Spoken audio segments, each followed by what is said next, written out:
think any fair-minded person would believe were torture, we crossed the line.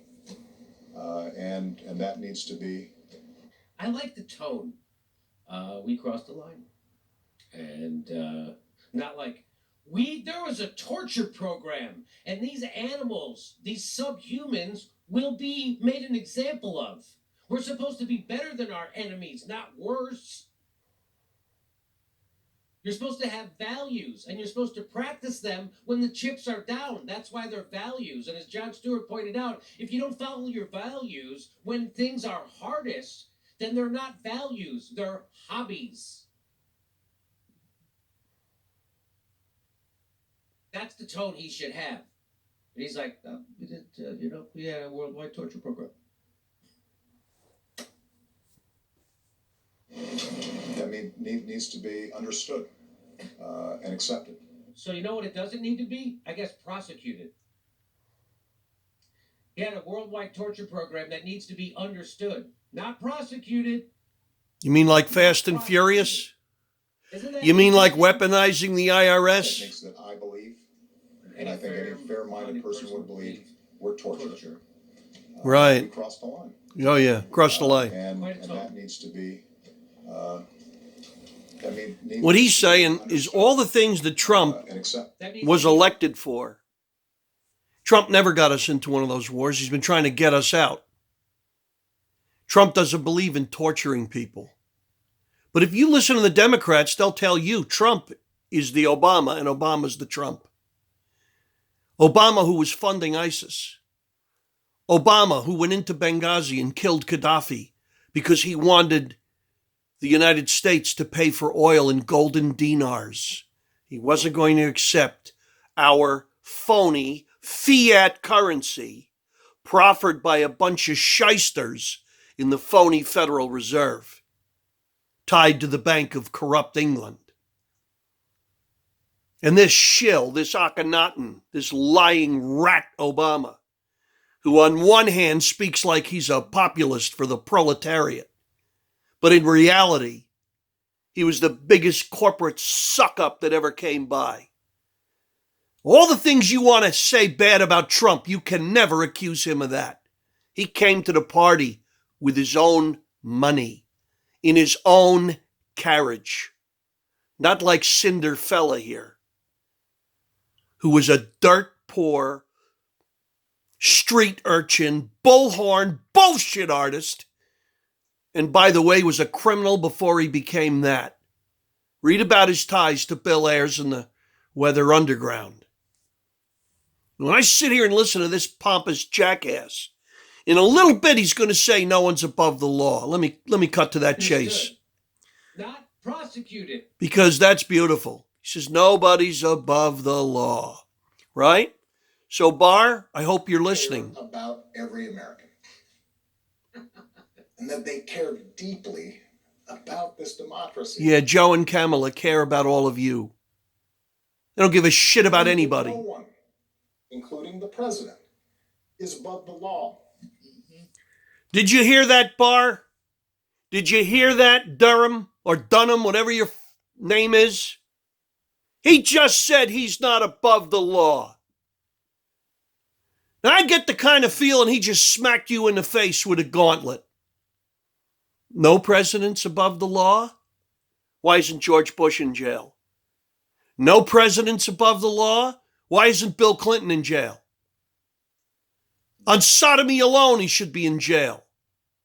But in a nation without honor and men, because I don't give a shit if she was 19, 20, 18, that was my daughter. And some scumbag used her that way.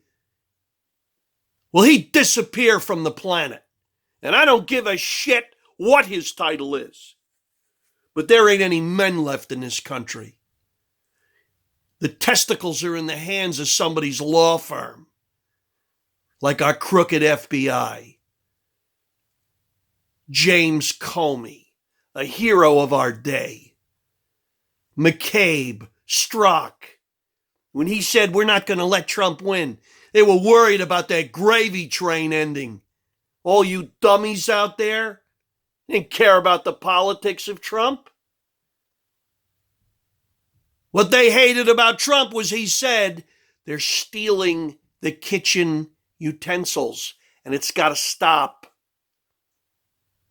A bunch of apparatchiks are driving the democracy and the republic into the abyss, and it has to stop. Military industrialists driving our foreign policy to the point of absolute insanity, and it has to stop. There's no difference. This Jimmy Dore is right on the money between a Republican and a Demoblican. They become the same urchin, the same disgusting beast. And all you nitwits out there that say, I don't care about politics, they're all full of shit. So God throws you a blessing in Donald Trump. He ain't perfect. But what did you think an outsider's going to look and act like?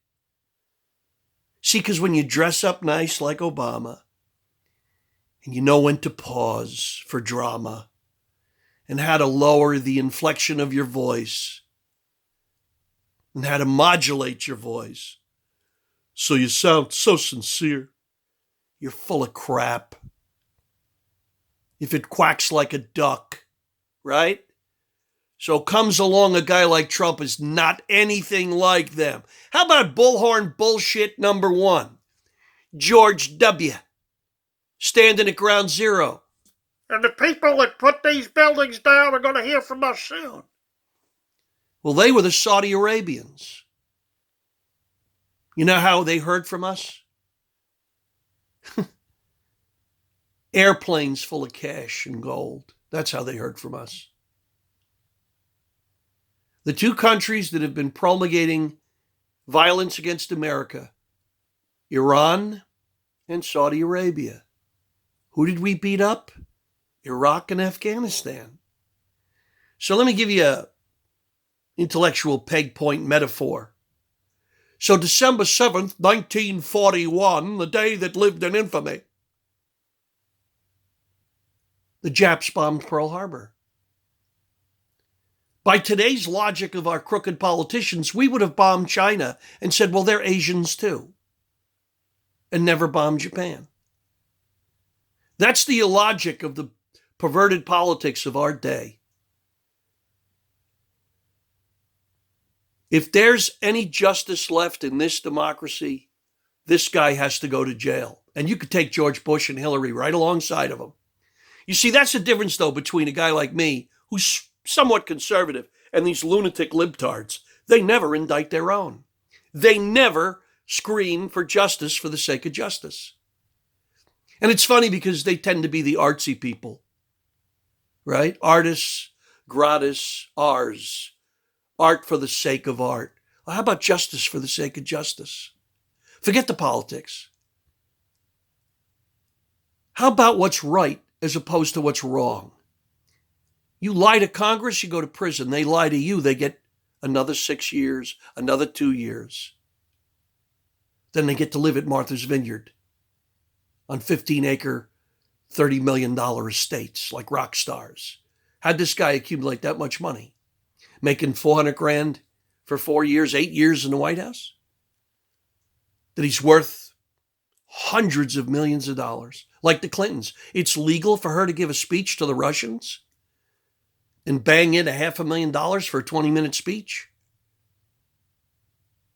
But the IRS comes after you if you didn't report an extra $1,000 a year. Taxation without representation was the battle cry of the revolutionary colonials. How about taxation with perverted and evil representation? That's a hell of a lot worse. And I'll give you an example. Do something stupid and get arrested. And go before the judge without an attorney. And the judge will say, are you sure you don't want to have an attorney? You said, no, Judge, I don't need an attorney. I know I screwed up. I throw myself upon the mercy of the court and your good judgment and prudence. And if you didn't do anything too bad, at least that justice will think to himself, well, this guy got to be redeemable. But go there with a smart-ass lawyer who's deficient in respect and logic and antagonizes the judge. You're probably going to go to prison. And that's taxation with bad representation. And that's what we have. We have one group of criminals trying to outshout another group. Not all of them. I mean, there's good people. Mike Pence, Mark Meadows, Jimmy Jordan, Kennedy from Louisiana. There's some righteous people that give a crap for the right reasons, but too many of these people are in for themselves. I mean, of all of them is Pelosi, this creature. Embrace the suck? How do you tell the people to embrace the suck and not get shot, not get hung, not get run out of your job? Hitler never told the Germans to embrace the suck. He asked them, do you want to be one people? Do you want to be part of one Reich? Do you want to be part of one nation? Do you want one leader? Now, as sick as that was, he never asked the German people to embrace the suck. He didn't have that kind of hubris. He promised them a better fortune. Right, wrong, or indifferent, he didn't affront the people. He had posters all over Germany, mother and child, Mutter and Kind. Not, yeah, throw your babies on the altar of Moloch and we'll abort as many of them as you want, while they kill the African-American community off in numbers that are just prodigious. 38% of abortions are among blacks. And you listen to white liberals talk about that. Well, what are we going to do? So they talk about how they love black people, they can't kill them enough. And what they can't kill, they let the black people kill themselves. See, the difference between a liberal and a conservative comes down to this. As a conservative, and most conservatives, we believe in God, a higher power. Liberals don't, because they want to be God, and they don't want any competition.